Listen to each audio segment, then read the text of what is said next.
Good evening. Good evening, all, and I welcome you for today's seminar.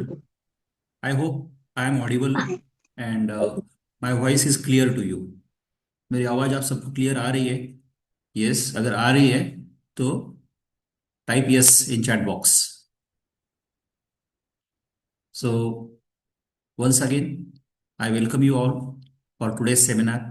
और बहुत दिनों के बाद अभी ये मीटिंग हो रही है. Yes, thank you, thank you. Yes. So लेकिन अभी मैं आपसे प्रॉमिस करता हूँ कि रेगुलरली हम लोग मिलेंगे on every 15 days. And I appreciate your efforts that you all are present here. So to start with, today's topic is about the early childhood. Early childhood means the period from 1 year to 6 year.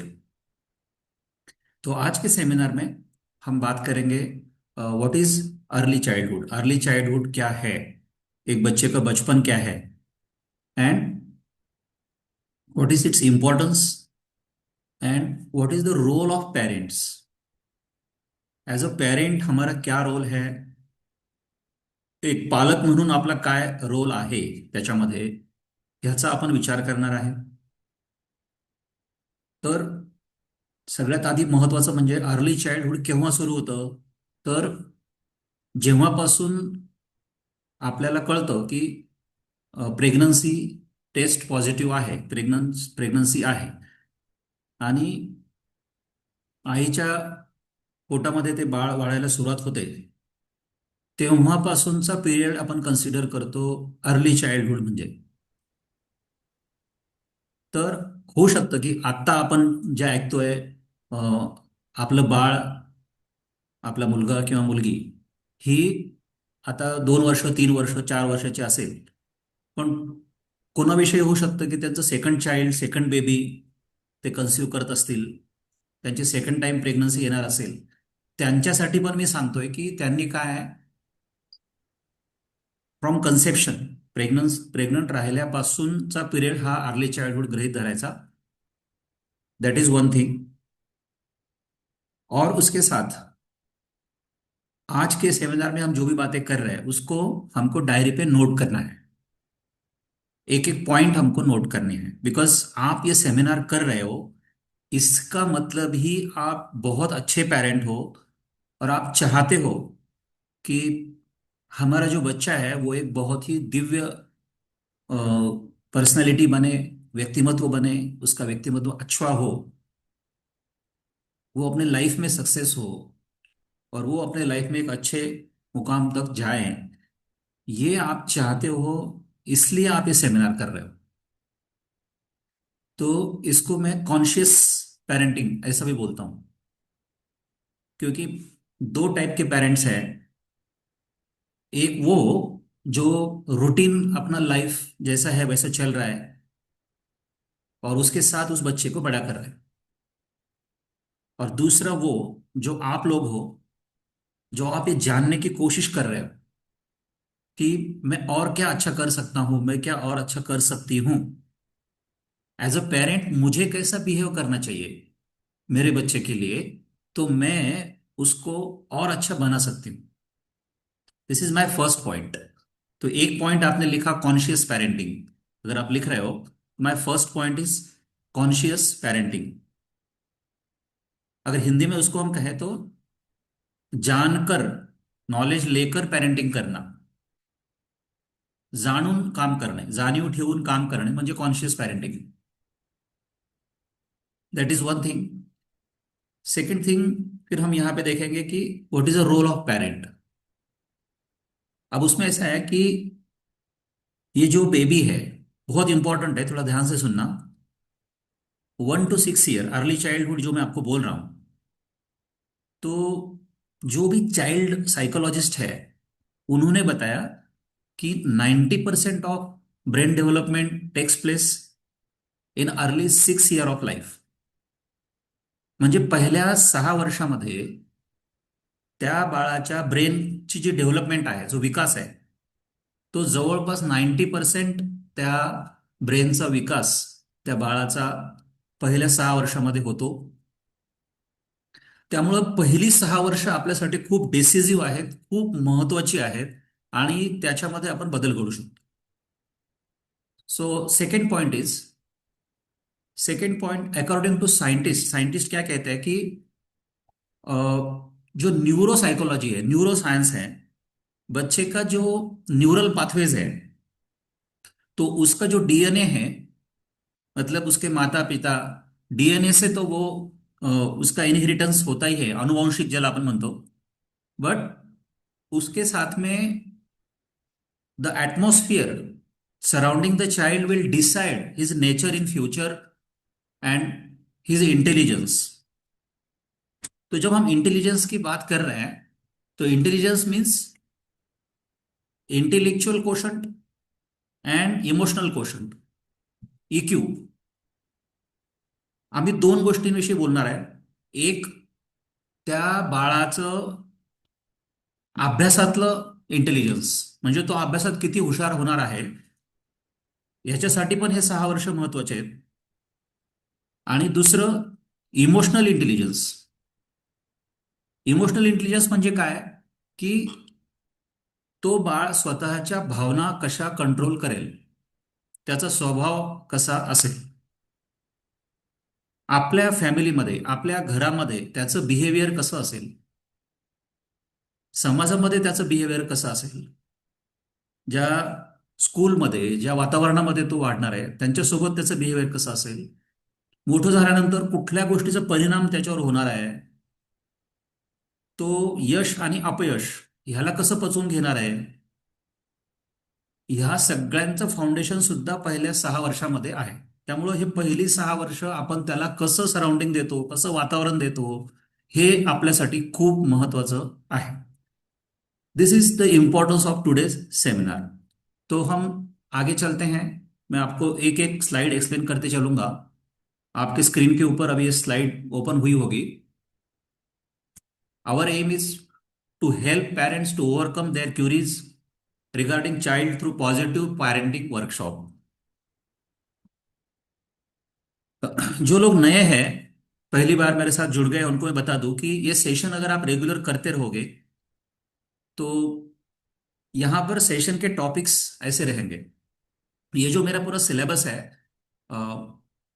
For first expression तो हम यहाँ पर seminar देते ही है. But बाहर जो paid seminar है, तो ये पूरा जो कोर्स है मेरा, that belongs to 10,000 rupees. Minimum 10,000 rupees में ये कोर्स मेरा रहता है. 6 मंथ कोर्स रहता है. आउटसाइड फर्स्ट एक्सप्रेशन स्कूल के जो बच्चे रहते हैं या पेरेंट्स रहते हैं, तो इस कोर्स में क्या है. तो मेरा आज का पहला सेमिनार है early childhood development. Second is about the meditation. What is the role of meditation in parenting. Third is about family statement. Then family protocols क्या होने चाहिए. Then love and bonding between parents. एक दो parents का आपस में relation कैसा होना चाहिए, हस्बैंड वाइफ का आपस में रिलेशन कैसा होना चाहिए. देन इमोशनल इंटेलिजेंस क्या है, उसके बारे में सेमिनार होगा. इंटेग्रिटी क्या है, belief system, circle of influence and circle of concern.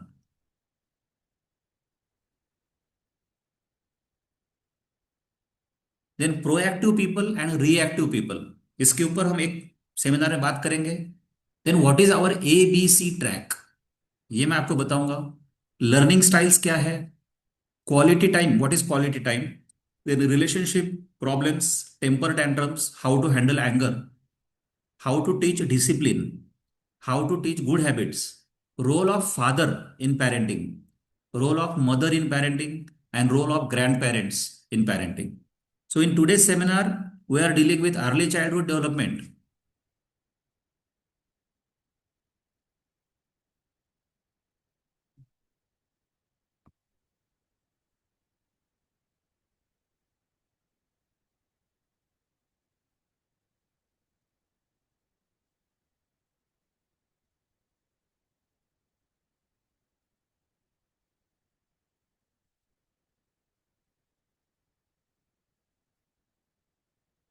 Early childhood is a critical stage of development that forms the foundation for children's future well-being and learning.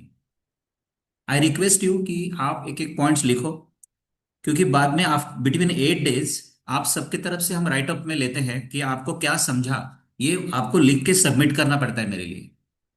और जो सबसे अच्छा जो पेरेंट लिखता है उस पेरेंट को हम स्कूल में प्राइज देते हैं, सो दैट टू नो कि बच्चा कितना इंटेलिजेंट है उससे ज्यादा उसके पेरेंट्स कितने इंटेलिजेंट है। नेक्स्ट पॉइंट इज,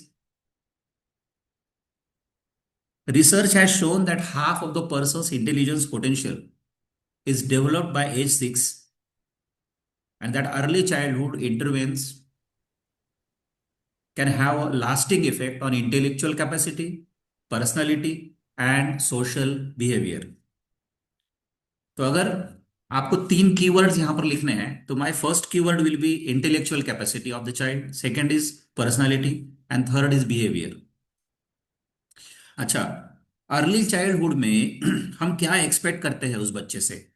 बेसिकली अगर बच्चा आपका बिलो 6 ईयर है और प्री स्कूल में जा रहा है तो लैंग्वेज बहुत इंपॉर्टेंट है। थोड़ा प्लीज ध्यान से सुनना, यहाँ पर स्कूल का रोल बहुत इंपॉर्टेंट है। और ये मैं प्ले ग्रुप से बात कर रहा हूँ, नर्सरी से भी पहले। मैं रिक्वेस्ट करूंगा कि जिनके बच्चे 2 साल के हैं, 2 साल, 2 इयर्स एंड अबव, तो उनको जरूरत है इसकी phoenix end vocals in reading, writing end listening. क्या होता है कि मेडिकल साइंस कहता है कि फ्रॉम 18 मंथ टू 30 मंथ्स आपने जो ब्रेन में जो लैंग्वेज सेंटर्स है, जो वर्ड सेंटर्स है, दे डेवलप्स। बच्चे की भाषा विकसित होती है, बच्चे का भाषा डेवलप होता है, लैंग्वेज डेवलप होते हैं, वर्ड पावर बढ़ते हैं। तो जैसे फॉर एग्जांपल अगर प्रॉपरली वो 2 साल का बच्चा प्ले ग्रुप में है तो भले ही आपको लगता है कि वो छोटा है, लेकिन यहाँ पर एक प्री प्लान होता है कि हम रोज उसको 5 new words of Marathi, also Hindi end English, ये रोटेशन में उसको 5 5 वर्ड्स हम देते रहते हैं। और बच्चा उस पीरियड में 18 मंथ से लेके 28 मंथ, फिर 28 मंथ से लेके 36 मंथ का जो विंडो है पीरियड का, उसमें उसके ब्रेन में वो सारा उसका जो वोकेबुलरी है, वर्ड पावर है, शब्दकोश जो है उसका, वो विकसित हो रहा है। प्लीज ट्राई टू अंडरस्टैंड कि पहला इंपॉर्टेंस क्या है अर्ली चाइल्डहुड का, क्या चाहते हैं हम। We want to develop the language. और लैंग्वेज में मैं फिर से रिपीट कर रहा हूं आपके लिए कि किसी को भी समजणे में डिफिकल्टी ना हो।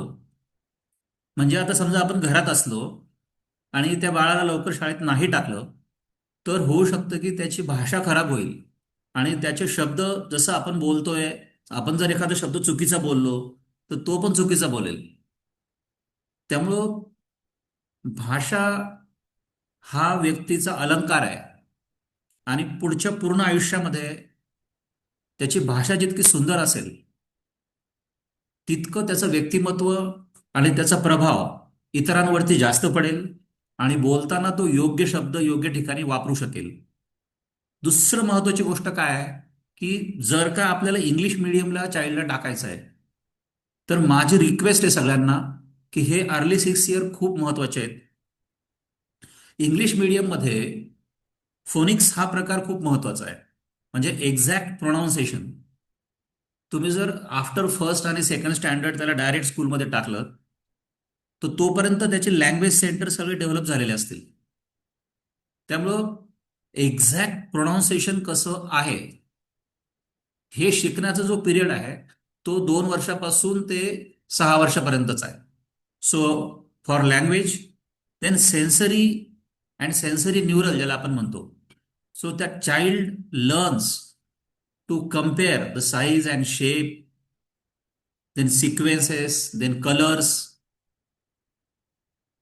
सेन्सरी न्यूरल मध्ये आपण कन्सिडर करतो की त्याचे बॉडीचे पार्ट्स आणि सपोज त्याच्या बोटाची मुवमेंट आहे, बोटाची पकड आहे, किंवा त्याला असं पेन पकडायचं आहे, असं बोटामध्ये पेन पकडायचं आहे, this is all sensory and motor skills.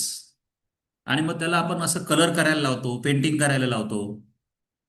बाळाला चालायला व्यवस्थित शिकलं पाहिजे, बाळाला हळूहळू थोडासा डान्स करायला यायला पाहिजे, गाणं म्हणता यायला पाहिजे, त्याला सगळे साईज आणि शेप ओळखता यायला पाहिजे, त्याला सगळे कलर्स आयडेंटिफाय करता यायला पाहिजे. तर हे त्याच्या सेन्सरी आणि मोटारमध्ये आहे. Colouring, arts, craft, music, song, dancing म्हणजे फार सुंदर असतात. हे 6 वर्ष त्याच्या आनंदाचे पण असतात, त्याला ते एन्जॉय पण करायचे असतात. आणि ते करता करता ती जी ब्रेन डेव्हलपमेंट आहे ती पण झाली पाहिजे. Daily living, grace and courtesy, mutual respect. आता फर्स्ट 6 इयर मध्ये बऱ्याच पालकांना माहिती नसतं की कसं वागायचं. ह्याचं पण बरचसं ज्ञान आपल्याला त्या फर्स्ट 6 इयर मध्येच द्यायचं असतं. कधी कधी काय होतं की पालक म्हणून असं होतं की एकतर आपण त्याच्याकडे दुर्लक्ष करतो, किंवा आपण त्याचा खूप जास्त लाड करतो. म्हणजे आपल्याला कल्पनाच नसते ना, आपल्याला बाळ झालं म्हणजे आपण खूप खुश असतो. आणि मग त्याला जे पाहिजे ते आपण देत असतो. त्याला चॉकलेट पाहिजे आपण चॉकलेट देतो, त्याला स्वीट्स पाहिजे आपण स्वीट्स देतो, त्याला जे पाहिजे ते देत असतो, कारण आपल्याला बाकीचं पॅरेंटिंग काही माहितीच नाहीये. आमचं म्हणणं काय आहे की माझ्यासोबत चालून तुम्ही त्या प्रमाणात सगळ्या गोष्टी त्याला आपल्याला द्यायच्या आहे. आणि त्याचा प्रत्येक महिन्याचा टाइम टेबल आपल्याला करायचा आहे की ह्या महिन्यामध्ये याला हे शब्द कळाले पाहिजे, हे सॉंग्स कळाले पाहिजे, आपल्या घरातले एटिकेट्स काय आहेत, आपल्या घराचे मॅनर्स काय आहेत, आपल्या घराचं आध्यात्मिक महत्व काय आहे, आपला कशावर जास्त विश्वास आहे, हे सगळं आपल्याला 6 वर्षामध्ये त्याला फिडिंग द्यायचंय. बऱ्याच वेळा काय होतं माहितीये का गंमत, आता हे मुलं मोठी झाल्यानंतर पालक माझ्याकडे येतात आणि कंप्लेंट करतात 12 वर्षाची 14 वर्षाची झाल्यावर की हा नीट वागत नाहीये, हा नीट बोलत नाहीये. म्हणून माझी रिक्वेस्ट आहे सगळ्यांना की जर का 6 वर्ष माझा हा पूर्ण कोर्स फॉलो केला तर मी तुम्हाला 100% गॅरंटी देऊ शकतो की तो निदान एका लिमिटपर्यंत चांगला वागेल. त्यामुळं daily living, grace, courtesy, mutual respect, and for maths, counting, numbers, adding, subtracting, बरंचसं नॉलेज त्याला अर्ली चाइल्डहुडमध्ये मिळत असतं. Early childhood is the most and rapid period of development in a human life. And the years from conception म्हणजे प्रेग्नन्सीची बातमी कळाल्यापासून to 6 year of age, this is critical to the complete and healthy cognitive, emotional and physical growth of children. आता जर तुम्ही लिहित असाल तर 3 शब्द लिहा: कॉग्नेटिव्ह, इमोशनल आणि फिजिकल. म्हणजे कसं आहे ना की काही मेन पॉइंट्स तुमच्या लक्षात राहिले पाहिजे सेमिनार नंतर. उद्या तुम्ही त्या बाळाला सांगू शकले पाहिजे की बघ तुझ्यासाठी आम्ही छान स्वतः पॅरेंटिंग शिकलो होतो. कॉग्नेटिव्ह, इमोशनल आणि फिजिकल. आता कॉग्नेटिव्ह म्हणजे काय आहे हे मी तुम्हाला सांगतो. Cognitive means the process of understanding. ह्या वयामध्ये त्या बाळाला तो जे काही समोर बघतो आहे, सपोज मग ते स्कूलमध्ये असेल ते घरी असेल, तर कॉग्नेटिव्ह 2 ठिकाणी असते. म्हणजे एक, आता मला पेन पकडायचं शिकवणं आहे तर हे पण कॉग्नेटिव्ह आहे, माझं स्किल आहे आणि हे माझ्या ब्रेनशी रिलेटेड आहे. आणि दुसरं, आता समजा एखादं नॉलेज आहे, मी ते लक्षात कसं ठेवतो आणि त्याचं मिनिंग कसा काढतो ते पण कॉग्नेटिव्ह आहे. म्हणजे त्याला जर तुम्ही एखादं काम सांगितलं तर ते ऐकून ते काम योग्य प्रकारे पार पाडणं, म्हणजे ह्याला त्याचं पूर्ण कॉग्नेटिव्ह स्किल आपण म्हणू शकतो.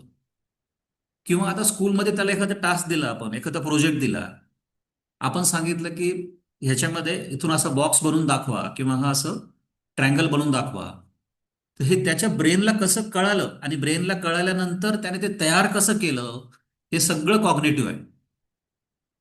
आता गंमत कशी आहे की तुम्ही काय म्हणाल की सर 6 वर्षाचं बाळ तर लहान असतं, मग ते तुम्ही म्हणता 90% ब्रेन ग्रोथ होते. तर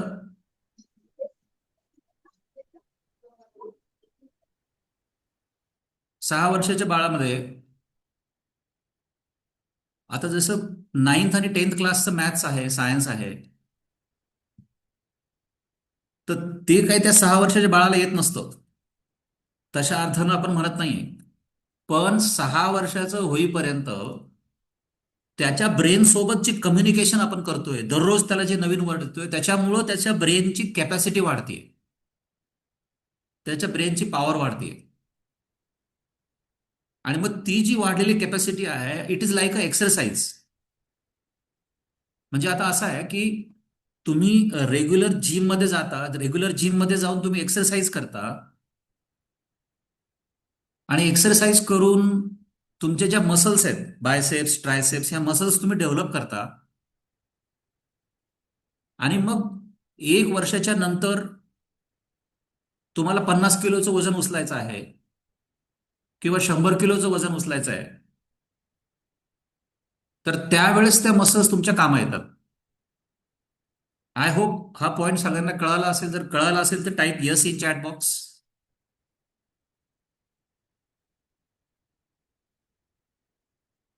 yes, yes, thank you. Thank you. Yes. Type yes in chat box.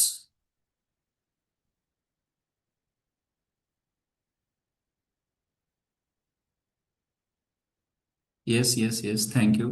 Thank you. की जसं आपण मसलसाठी जिम मध्ये जातो, तसं त्या बाळाची ब्रेनची जी एक्सरसाइज आपण 6 वर्षापर्यंत करून ठेवणार आहे. आता त्याची कॅपॅसिटी इतकी आहे की उद्या जर तो 7th मध्ये, 8th मध्ये, 10th मध्ये जरी गेला, तर त्यावेळेसचा जो सिलेबस आहे तो समजण्याची कॅपॅसिटी त्याच्यामध्ये आहे. So cognitive. दुसरा पॉइंट आहे माझा इमोशनल. इमोशनल पॉइंट खूप महत्वाचा आहे.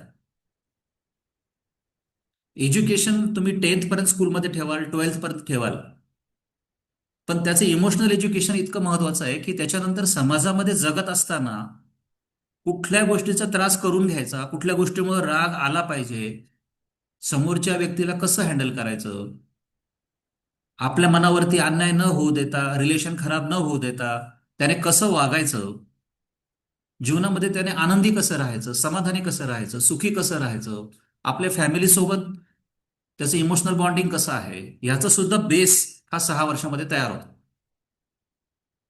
आणि तिसरी महत्वाची गोष्ट, physical growth of the children. आता फिजिकल ग्रोथमध्ये त्याचं न्यूट्रिशन खूप महत्वाचं आहे. म्हणजे खाण्यापिण्याच्या पद्धती, त्याला न्यूट्रिशनमध्ये तुम्ही काय देताय, हे त्याच्या फिजिकल ग्रोथमध्ये खूप महत्वाचं आहे. तर न्यूट्रिशन वर सुद्धा एक सेपरेट आपला सेमिनार होईल. The rapid development of children's brain brings in the begins in in the prenatal stage and continues after the birth. Prenatal म्हणजे जन्माच्या आधी, आईच्या गर्भात असताना जे 9 महिने आहेत तेव्हा, आणि आफ्टर, त्याच्यानंतर 6 वर्षापर्यंत. मग सायंटिस्टने काय रिसर्च केला, newborn baby has about 100 billion brain cells, and brain maturation and important neural pathways and connections are progressively develop after birth in the early child. आपल्या ब्रेनमध्ये ना सगळे वायरिंग केलेली आहे आपण. ही असले सगळे वायरिंग असते ब्रेनमध्ये. ह्युमन ब्रेनचा फोटो आहे हा. आणि ह्याच्यामध्ये सगळं काम जे चालतं, कनेक्शन्स जसे वायर मधून तुमचे इलेक्ट्रिसिटी, तुमचा करंट फ्लो होतो, तशी सगळी इन्फॉर्मेशन आणि ऍक्शन ही न्यूरल पाथवे मधून फ्लो होते. आणि हे न्यूरल पाथवेज जे आहे, ही जी वायरिंग आहे ब्रेनची, ही फॉर्म होते अर्ली 6 इयर मध्ये.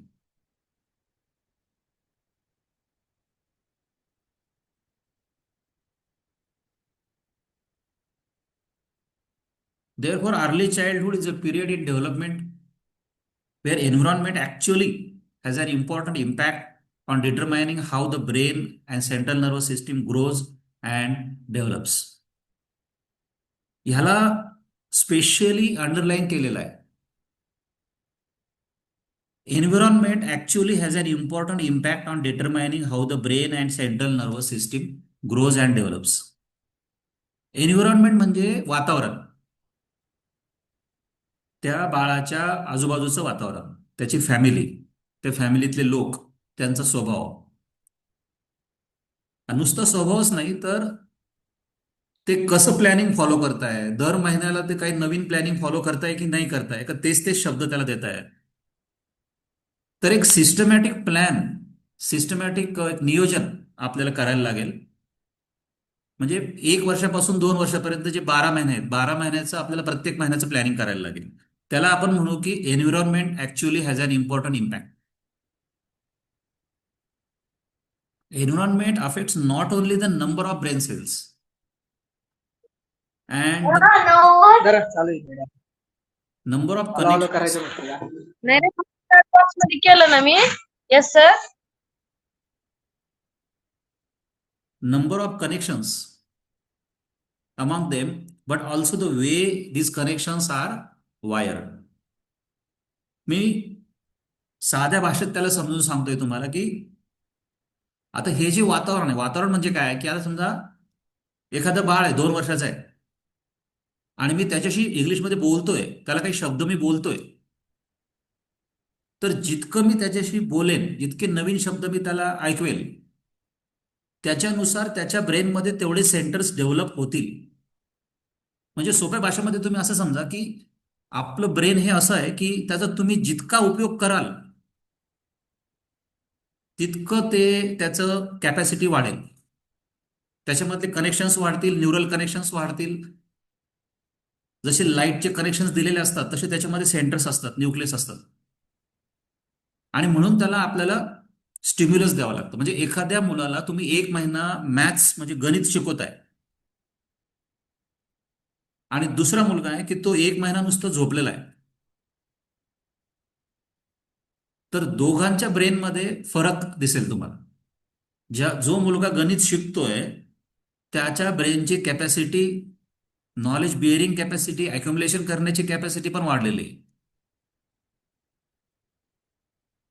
आता ब्रेन कसं असतं आपलं, तर राईट आणि लेफ्ट, हे राईट हेमिस्फिअर आणि लेफ्ट हेमिस्फिअर, त्याच्यापैकी एक हेमिस्फिअर जर आपण घेतला, राईट हेमिस्फिअर, तो असा दिसतो. म्हणजे एक थोडक्यामध्ये मी तुम्हाला काही गोष्टी सांगतो इथे, की किमान किमान आपल्याला हे माहिती असलं पाहिजे, आणि ते डोळ्यासमोर ठेवून मग त्या बाळासोबत तुम्ही कम्युनिकेशन कराल. आता हा जो पार्ट आहे, हा मोठा, ह्याला आपण सेरेब्रल कॉर्टेक्स असं म्हणतो. जर लिहायचं असेल तुम्ही लिहू शकता, सेरेब्रल कॉर्टेक्स. आणि हा जो खालचा पार्ट आहे, ह्याला आपण ब्रेन स्टेम असं म्हणतो. म्हणजे सोप्या भाषेमध्ये स्टेम, जसं झाडाला जसं खोड असतं ना, त्याला आपण स्टेम म्हणतो. तसंच आपल्या ब्रेनचा जो हा खालचा पार्ट आहे ना, आपलं ब्रेन सुद्धा झाडासारखं वाढलेलं आहे वरती. त्याच्यामुळं हा जो पार्ट आहे ह्याला आपण ब्रेन स्टेम म्हणतो, ब्रेन स्टेम. हा जो ब्रेन स्टेम पार्ट आहे, हा जीवनाला जे आवश्यक आहे, म्हणजे आपलं हार्ट चाललं पाहिजे व्यवस्थित, लंग्स चाललं पाहिजे व्यवस्थित, किडनी चालली पाहिजे, जे व्हायटल फंक्शन्स आहेत हे सगळे ह्याच्यावर डिपेंड आहेत. आणि इन्फॉर्मेशन, कम्युनिकेशन, नॉलेज गेन करणं, त्याला स्टोअर करणं, त्याचा वापर करणं, हे सगळं इथं इथं सगळं स्टोअर केलेलं असतं आपलं सगळं नॉलेज. आणि म्हणून त्या बाळाला जर 6 वर्षापर्यंत आपण खूप चांगले स्टिम्युलस दिले, तर त्याचा हा भाग इतका चांगला बनतो की जर 12वीला गेल्यावर एखादं मॅथ्स म्हणजे गणिताचा जर एखादा प्रॉब्लेम असेल, आणि तो 2 पेजेसचा असेल, 3 पेजेसचा असेल, 4 पेजेस पर्यंत असेल, तरी सुद्धा त्या बाळाला कंटाळा येणार नाही. त्या बाळाला ते अवघड वाटणार नाही. तर हे आहे तुमचं सेरेब्रल कॉर्टेक्स. आता थोडंसं पुढे जाऊयात. भावनिक बुद्धिमत्ता, इमोशनल इंटेलिजन्स, हा एक जो महत्वाचा पार्ट आहे. तर आता 6 महिन्यापूर्वी इमोशनल इंटेलिजन्सचा सेमिनार माझा सिंगापूरला पण झाला. तर त्यांना ते खूप आवडलं, आणि त्यांनी तर त्यांच्या सिलेबसमध्ये इनकल्केट केलं. तर इमोशनल इंटेलिजन्स म्हणजे काय, की ब्रेनमध्ये हे जे पार्ट आपल्याला दिसत आहे, सेरेब्रल कॉर्टेक्स, लिम्बिक सिस्टीम आणि अमिगडेला, हायपोथॅलॅमस आणि थॅलॅमस, ह्यांच्यामध्ये जे कनेक्शन्स आहेत, जे न्यूरल कनेक्शन्स ह्यांच्यामध्ये आहेत, हे रिस्पॉन्सिबल आहेत त्या बाळाच्या स्वभावासाठी, त्याच्या बिहेवियरसाठी, त्याच्या वर्तणुकीसाठी, त्याच्या वागणुकीसाठी. आणि तुम्हाला आयुष्यात यशस्वी होण्यासाठी योग्य वागणूक खूप आवश्यक आहे. कारण लोक तुम्हाला तुमच्या व्यक्तिमत्वाला ओळखतात. तर तुमच्या भावनांचं नियंत्रण कसं करायचं, तुमचा राग द्वेष, आपसातले रिलेशन्स कसे मेंटेन करायचे, नवरा बायकोचे रिलेशन कसे असले पाहिजे, आई वडिलांसोबत मुलाचे रिलेशन कसे असले पाहिजे, या सगळ्यांचा बेस ऍक्च्युअली इथं आहे. आणि म्हणून आपण याच्यामध्ये दोन्ही गोष्टी कन्सिडर करतोय, त्याची अभ्यासाची बुद्धिमत्ता प्लस त्याची भावनिक बुद्धिमत्ता.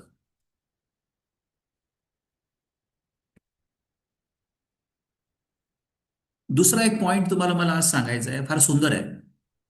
पर्टिक्युलरली आता जे पालक आहेत आणि ज्यांची मुलं प्री स्कूलमध्ये आहेत, तर त्यांच्यासाठी मी सांगतो की ब्रॉडमन नावाचा जो सायंटिस्ट होता,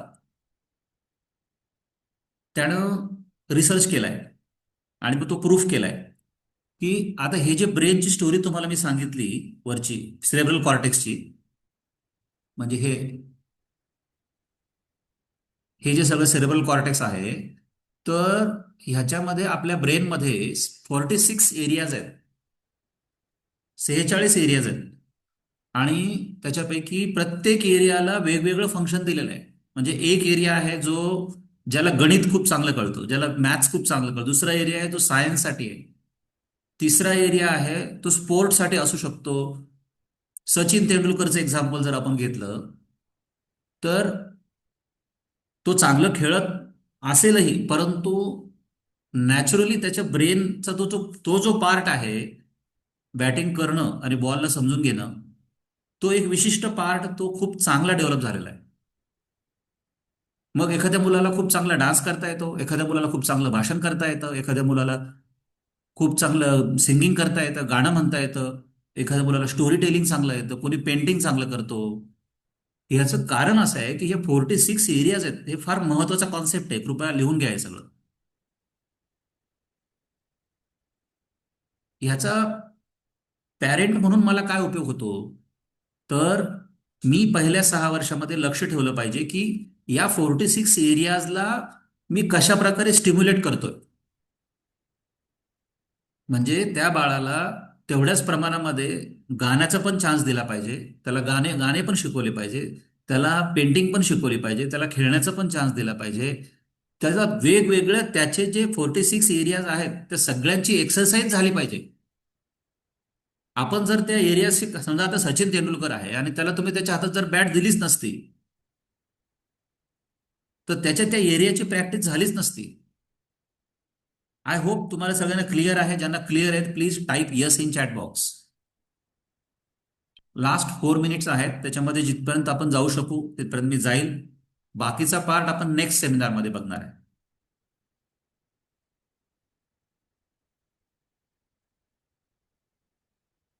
आता आजचा जो मुद्दा आहे, डेव्हलपमेंट.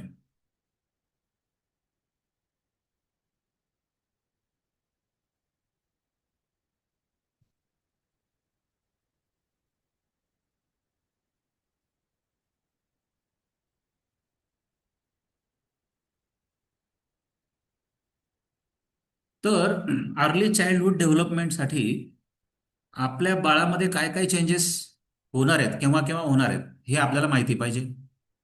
मग 1 year to 2 year, that child imitate adults action, then speak and understand words and ideas, then experiment with object, walk steadily, climb stairs and run, recognize ownership of object.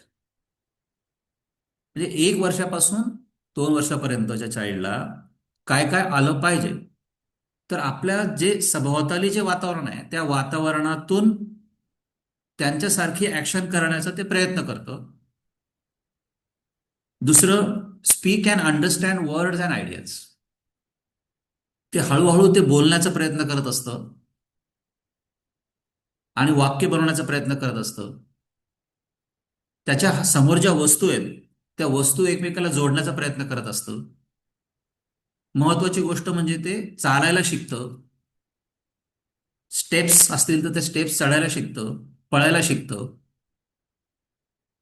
आणि ही माझी वस्तू आहे, हा माझा शर्ट आहे, हे माझे शूज आहेत, हे ओळखायला शिकतं. डेव्हलप फ्रेंडशिप, सॉल्व प्रॉब्लेम्स, छोटे छोटे प्रॉब्लेम सॉल्व करायला शिकतं. That show pride in accomplishment, त्याला त्याची स्तुती केलं की चांगलं वाटतं, त्याला आनंद होतो. And begin pretend play. आता महत्वाचं काय, what they need along with the appropriate sensitive and responsive parenting. As a parent माझा काय रोल आहे? In addition to the requirements for healthy growth of the previous years, children at this age require support in acquiring motor, language and thinking skills. हे वाक्य लिहून ठेवा. म्हणजे motor skills, language skills आणि thinking skills. ते developing independence, ते स्वतंत्र राहायला शिकतं त्याच्यामध्ये. जर आई वडील थोड्या वेळ त्याच्याजवळ नसतील तरी पण ते इंडिपेंडेंटली राहू शकतं. Learning self control, opportunities for play with other children. त्याला दुसऱ्या चांगल्या मुलांसोबत आपण मिक्स करतो, त्याला आपण शाळेमध्ये नेऊन सोडतो. Health care must include deworming. डिवर्मिंगची मेडिसिन त्याला द्यायला पाहिजे. तर मला असं वाटतं की इथं ही मीटिंग आता संपायला येईल. पण इथपर्यंत जर लिहून तुम्हाला त्याच्यामध्ये काय समजलंय ह्याच्यावरती निश्चितपणे लिहा आणि ते लिहून मला सबमिट करा. जे लोक उशिरा जॉईन झालेले आहेत त्यांच्यासाठी मी याची रेकॉर्डिंग पाठवून देईन. आणि मग नेक्स्ट मीटिंगमध्ये तुम्ही प्रेझेंट राहा, त्याच्यामध्ये मी याच्या पुढचा पार्ट तुम्हाला सांगणार आहे. From 2 year to 3 year, 3 year to 4 year, 4 year to 5 year, 6 year पर्यंत आपण बघणार आहे. आणि त्याच्यामध्ये ॲज अ पेरेंट काय रोल आहे आपला ते आपण त्याच्यामध्ये बघणार आहे. तर आता आपण इथं थांबूयात. I again appreciate you to remain present. Thank you and good bye.